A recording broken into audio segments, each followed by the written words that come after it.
Hello dears, Feena study റൂമിൻ്റെ പുതിയൊരു വീഡിയോയിലേക്ക് എല്ലാവർക്കും സ്വാഗതം. അപ്പോൾ ഇന്നത്തെ ഒരു വീഡിയോയിൽ നമ്മൾ പറയാൻ ഉദ്ദേശിക്കുന്നത് LP UP എക്സാമൊക്കെ എഴുതിയിട്ട് എല്ലാവരും റാങ്ക് ലിസ്റ്റും പ്രതീക്ഷിച്ചിട്ട് ഇങ്ങനെ ഇരിക്കുന്നവരായിരിക്കും അല്ലേ. അപ്പം നിങ്ങൾക്ക് എല്ലാവർക്കും നന്നായിട്ട് ഉപകാരപ്പെടുന്ന ഒരു വീഡിയോ ആണ് നമ്മളിന്ന് അപ്ലോഡ് ചെയ്യുന്നത്. കാരണം എന്താ വെച്ചാൽ നമ്മൾ LP UP ഇൻ്റർവ്യൂവിൻ്റെ 10 ടിപ്സാണ് നിങ്ങൾക്ക് വേണ്ടിയിട്ട് പറയാൻ പോകുന്നത് കേട്ടോ. അപ്പോൾ കഴിഞ്ഞ LP UP എക്സാമിൽ ഇൻ്റർവ്യൂ കഴിഞ്ഞവരിൽ നിന്നുള്ള ഇതൊക്കെ നമ്മൾ എടുത്തിട്ടാണ് ഇതിനെക്കുറിച്ചിട്ട് നിങ്ങളോട് നമ്മൾ സംസാരിക്കുന്നത്. ക്വസ്റ്റ്യൻസ് ഒക്കെ എങ്ങനെ ഏത് രീതിയിലാണ് വരുന്നത് എന്നുള്ളത് നമുക്ക് മനസ്സിലാക്കിയിട്ടാണ് സംസാരിക്കുന്നത്.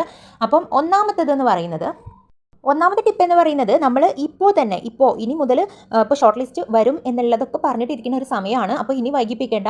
അപ്പോൾ ഇപ്പോൾ തന്നെ പത്രവായന നന്നായിട്ട് തുടങ്ങിക്കോളുക. അപ്പോൾ കറണ്ട് അഫെയർ പഠിക്കുന്ന പോലെ നമ്മൾ ക്വസ്റ്റ്യൻ ആൻസർ വെച്ചിട്ട് പഠിക്കുന്നതല്ല. പത്രം ഡീറ്റെയിൽ ആയിട്ട് നമുക്ക് വായിക്കാൻ പറ്റുന്നുണ്ടെങ്കിൽ തീർച്ചയായിട്ടും അങ്ങനെ തന്നെ വായിക്കാം.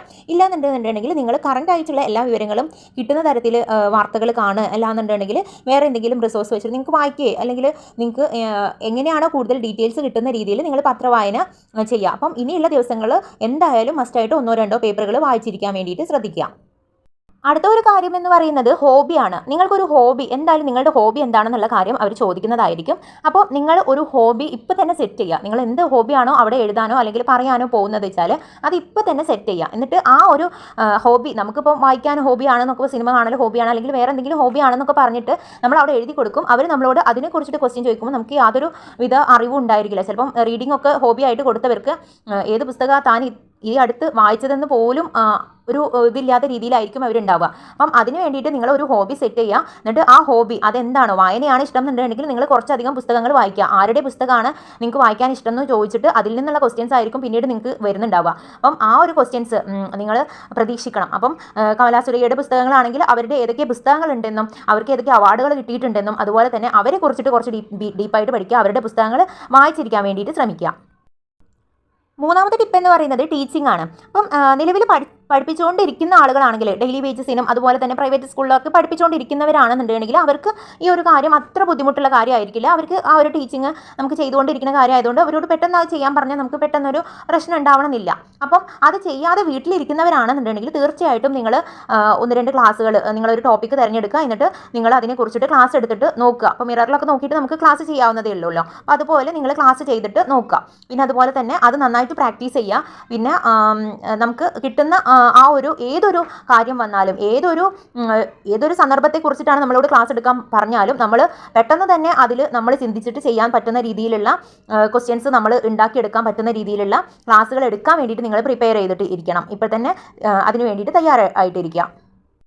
അപ്പോൾ അടുത്ത ഒരു ടിപ്പാണ് ദിനങ്ങൾ നമ്മൾ വിദ്യാഭ്യാസവുമായിട്ട് ബന്ധപ്പെട്ടിട്ടുള്ള കുറേ അധികം ദിനങ്ങൾ നമ്മൾ സ്കൂളുകളിൽ ആചരിക്കാറുണ്ട്. അപ്പോൾ ആ ദിനങ്ങൾ ഏതൊക്കെയാണ്, അതിനെക്കുറിച്ചിട്ട് എന്തെല്ലാമാണ്, ആ ദിനങ്ങളിൽ നമ്മൾക്ക് എന്തെല്ലാം ചെയ്യാൻ പറ്റും, അങ്ങനെയുള്ള കാര്യങ്ങളൊക്കെ നിങ്ങളൊന്ന് ജസ്റ്റ് ഒരു ടീച്ചറാണെങ്കിൽ നിങ്ങൾ എന്തൊക്കെ ചെയ്യും, അപ്പോൾ ഏതൊക്കെ ദിനങ്ങളുണ്ടെന്ന് പഠിച്ചു വെക്കുക. ആ ദിനങ്ങൾ ഏതൊക്കെ രീതിയിൽ നമുക്ക് എന്തൊക്കെ കാര്യങ്ങൾ ചെയ്യാൻ പറ്റും എന്നും നിങ്ങൾ ചിന്തിച്ച് വെക്കുക. അടുത്ത ഒരു കാര്യമാണ് അപ്പിയറൻസ്. അപ്പം നമ്മൾ ഏത് ലുക്കിലാണ് പോകുന്നത് എന്നുള്ളത് ശരിക്കും നമ്മൾ ആലോചിച്ച് തീരുമാനം എടുക്കണം. അപ്പോൾ ഗേൾസ് ആണെന്നുണ്ടെങ്കിൽ മെയിനായിട്ട് ടീച്ചിങ് പ്രൊഫഷൻ ആയതുകൊണ്ട് തന്നെ നമ്മൾ സാരി ഉടുത്തിട്ട് പോകുന്നതായിരിക്കും ഏറ്റവും നന്നായിട്ടിരിക്കുക.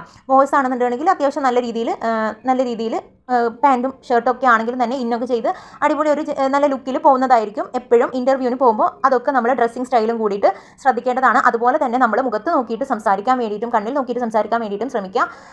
നമുക്ക് ഉത്തരം അറിയില്ലെങ്കിലും, അവർ ചോദിക്കുന്നതിന് മറുപടി പറയാൻ നമുക്ക് അറിയില്ലെങ്കിലും നമ്മൾ തീർച്ചയായിട്ടും നമ്മൾ വളരെ കോൺഫിഡൻറ്റോട് കൂടിയിട്ടിരിക്കുക. നമുക്ക് അറിയില്ലെങ്കിൽ അറിയില്ല എന്ന് തന്നെ ഉത്തരം പറയാം, അതൊരു കുഴപ്പമില്ല. പക്ഷേ നമ്മൾ നല്ല കോൺഫിഡൻറ്റോട് കൂടിയിട്ട് ആ ഒരു ഇൻ്റർവ്യൂ ചെയ്യുന്ന ആളുടെ മുന്നിൽ ഇരുന്നാൽ തന്നെ അതിൽ നമുക്ക് നല്ല പ്ലസ് പോയിന്റ് ഉണ്ടാകും. അടുത്ത ഒരു കാര്യമാണ് പദ്ധതികൾ. വിദ്യാഭ്യാസപരമായിട്ട് ഒരുപാട് പദ്ധതികൾ ഇപ്പോൾ ഉണ്ട് അല്ലേ, നിലവിലുണ്ട്. അപ്പം ഗോത്ര വർഗ്ഗക്കാർക്കും അതുപോലെ തന്നെ പട്ടികജാതി പട്ടികവർഗ്ഗക്കാർക്ക് അതുപോലെ തന്നെ യാത്രാ സൗകര്യം ഏർപ്പെടുത്തി അങ്ങനെയൊക്കെ പറഞ്ഞിട്ടുള്ള ഒരുപാട് പദ്ധതികൾ നമ്മൾ PSC പഠിക്കുമ്പോൾ തന്നെ പഠിച്ചിട്ടുണ്ട്. അപ്പം അങ്ങനെയുള്ള വിദ്യാഭ്യാസപരമായിട്ടുള്ള ഒരുപാട് പദ്ധതികളുണ്ട്. ആ പദ്ധതികൾ ഏതൊക്കെയാണെന്ന് കൃത്യമായിട്ടുള്ള ധാരണ നമുക്ക് ഉണ്ടായിരിക്കണം. 7ാമത്തെ കാര്യം എന്ന് പറയുന്നത് സബ്ജക്റ്റിൽ നമുക്ക് എത്രത്തോളം ധാരണ ഉണ്ടെന്നുള്ളതാണ്. അപ്പം നമ്മൾ ഡിഗ്രി ചെയ്തിട്ടുള്ളത് ഏത് സബ്ജക്റ്റിലാണോ ആ സബ്ജക്റ്റിൽ നമുക്ക് എത്രത്തോളം ധാരണയുണ്ട് എന്നുള്ള കാര്യങ്ങൾ അവർ ചിലപ്പം ചോദിക്കും, നമുക്ക് ഡിഗ്രി ഉണ്ടെങ്കിൽ.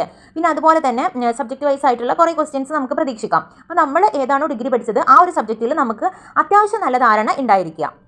ഇനി അടുത്തതായിട്ട് ടീച്ചിങ് തിരഞ്ഞെടുക്കാനുള്ള കാരണം എന്താണെന്ന് അവർ ചോദിക്കും.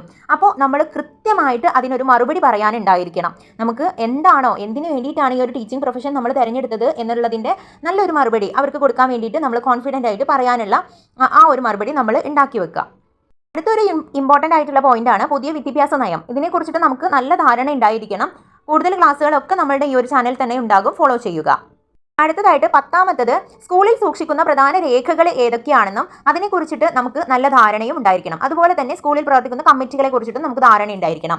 അപ്പം ഇത്രയുമാണ് പ്രധാനപ്പെട്ടിട്ടുള്ള 10 പോയിന്റുകൾ. ഇനിയുള്ള ക്ലാസ്സുകളിൽ നമ്മൾ തീർച്ചയായിട്ടും ഇതിൻ്റെ ഒക്കെ ഡീറ്റെയിൽ ആയിട്ടുള്ള ക്ലാസ്സുകൾ ഉൾപ്പെടുത്തുന്ന ക്ലാസ്സുകളായിരിക്കും ഇനി ഉണ്ടാവുക. അപ്പം നിങ്ങൾ ആരെങ്കിലും ഈ ചാനൽ സബ്സ്ക്രൈബ് ചെയ്യാതെ കാണുന്നവരുണ്ടെങ്കിൽ തീർച്ചയായിട്ടും ഈ ചാനൽ ഒന്ന് സബ്സ്ക്രൈബ് ചെയ്യുക. അത് നിങ്ങൾക്ക് നന്നായിട്ട് ഇൻ്റർവ്യൂവിന് സമയത്ത് ഗുണം ചെയ്യും എന്നുള്ളതാണ് പറയാനുള്ളത്. അതുപോലെ തന്നെ തികച്ചും കോൺഫിഡൻ്റ് ആയിട്ട് നിങ്ങൾ ഇൻ്റർവ്യൂ അറ്റൻഡ് ചെയ്യുക. Thank you all.